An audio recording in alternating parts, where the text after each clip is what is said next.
এই সোলার প্যানেলটি দিয়ে এই মোটরটি কি চালানো সম্ভব সেটাই দেখবেন এই ভিডিওতে। প্যানেলটিতে যাতে সূর্যের আলো ভালো করে লাগে এই জন্য এই মোবাইল স্ট্যান্ডটি আমি সেটেল করব এবং মোটরটিকে আমি এখানে সেটেল করব, তাহলে সূর্যের আলো পাবে এবং মোটরটি ঘুরবে। তো আমি আগে সোলার প্যানেলটি স্ট্যান্ডের সাথে সেটেল করে নিচ্ছি।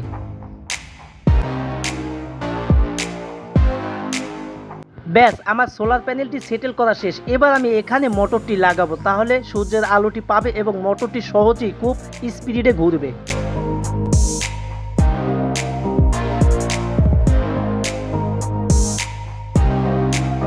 দেন ওকে, আমার মোটরটিও সেটেল করা শেষ। এবার শুধু কানেকশনটি দেওয়ার পালা। সোলারের প্লাস লাইনটি আমি মোটরের প্লাসের সাথে লাগিয়ে দিলাম। এখানে শুধু আরেকটি জিনিস ব্যবহার করব, একটি কন্ট্রোলিংয়ের জন্য সুইচ ব্যবহার করব, যাতে করে চাপ দিলেই এটা চলে এবং চাপ দিলেই এটা বন্ধ হয়। এর জন্য আমি এখানে সুইচটাও সেটেল করে নিলাম।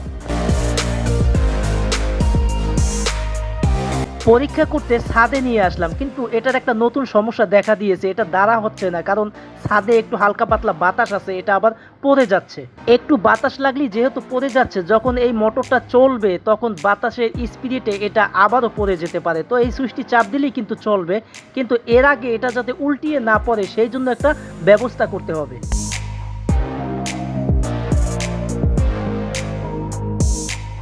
আমি ব্যবস্থাটি করার জন্য এখানে একটি ভাঙা বস্তু পেলাম। এটাকে যদি আমি পিছনে ঠ্যাক দিয়ে দেই তাহলে আর বাতাসে এটা উল্টে পড়বে না। এবার সুইচটিকে প্রেস করে দেখি যে মোটরটি ঘুরতেছে কিনা। তো আমি সুইচটি প্রেস করে দিলাম, দেখতেই পাচ্ছেন মোটরটি প্রচণ্ড স্পিডে ঘুরতেছে এবং কি মোটামুটি ভালো বাতাসও হচ্ছে। পাখাটি কালো হওয়ার কারণে দেখা যাচ্ছে না, আমি একটু হাত দিয়ে থামিয়ে দেখাচ্ছি। ভিডিওটি ভালো লাগলে অবশ্যই একটি লাইক দেবেন, আর এরকম ভিডিও আরও পেতে চ্যানেলটিকে সাবস্ক্রাইব করে পাশে থাকা বেল আইকনটি বাজিয়ে দেবেন। আজকের মতো এই পর্যন্তই। সকলে ভালো থাকবেন, সুস্থ থাকবেন। আল্লাহ হাফেজ।